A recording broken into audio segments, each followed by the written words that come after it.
Donnacha Ó Beacháin. He teaches Irish politics. He's a professor at Dublin City University School of Law and Government. He joins us on Skype from Dublin. Professor, great to talk to you here on the News Hour, sir. There are so many variables and competing issues here. Can I just ask you a really simple question? How long until we see unification on the island of Ireland?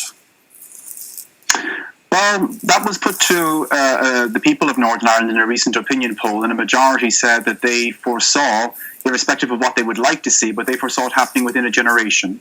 And I think that's more or less, I think, what most people are going with right now. It may happen before that. There are a lot of variables. One is, of course, what happens in Scotland. As you know, Scotland goes to the polls next week, and if you have a momentum towards Scottish independence, that would have a profound impact on what happens in Northern Ireland, because then you would have essentially unionism in Northern Ireland fighting for a union that no longer exists in its current form. And unionism, as your reporter Andrew Simmons correctly assessed, is under unprecedented pressure. Northern Ireland is a century old today, but it's never been more vulnerable. But for those Protestants, in effect, that's what they are, the Protestants in Northern Ireland who look to London long before they would ever look to Dublin, can you explain to me, or do we understand their anger over this kind of sleight of hand that Boris Johnson has pulled off when it comes to the border right down the middle of the Irish Sea? Because he managed to kind of sneak that in under the wire because everyone was thinking about COVID a few months ago, and they're angry because they see that as them being kettled or corralled into a much closer relationship with Dublin than it could ever be with London. That's true, and that's a common theme amongst loyalists, among unionists, of this fear of betrayal from London, and it's a theme that has been there for decades. But you must remember that unionism, or at least the majority of unionists, campaigned for Brexit. So, there had to be a border somewhere as a result of leaving the single market and the customs union. The EU had made it clear that it couldn't be on the island of Ireland, and Boris Johnson accepted this as part of the negotiations. And indeed, that's why we have the border now down the Irish Sea. But Northern Ireland has always been different. Northern Ireland has always been an arena of conflict.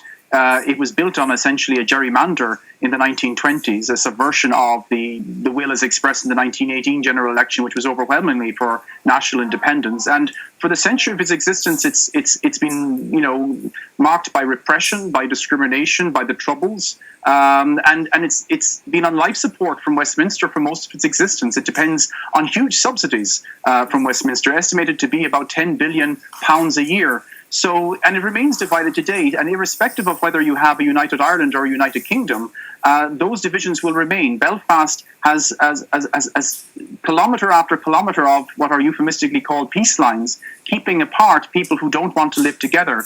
And that hasn't changed since the Good Friday Agreement. The Good Friday Agreement didn't resolve the conflict. In many ways, it just managed the conflict, but the conflict remains irrespective of the constitutional outcome. Will we see this actually happen? You were using the word generation at the top of our conversation, as a generational shift, in as much as there is a political generational shift in Dublin as well. Martin McGuinness, dead, he's gone.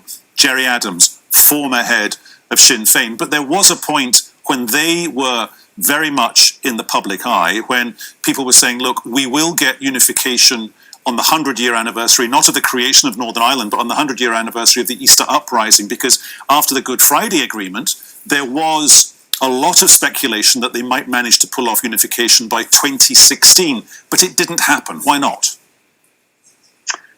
Well, the demographics are showing a trend in one direction only. So whether it's 2016 or 2021 or 2031, Bertie Ahern, for example, the Irish Taoiseach who signed the Good Friday Agreement, was saying there should be a referendum on Irish unification in 2028. That provision is there in the Good Friday Agreement.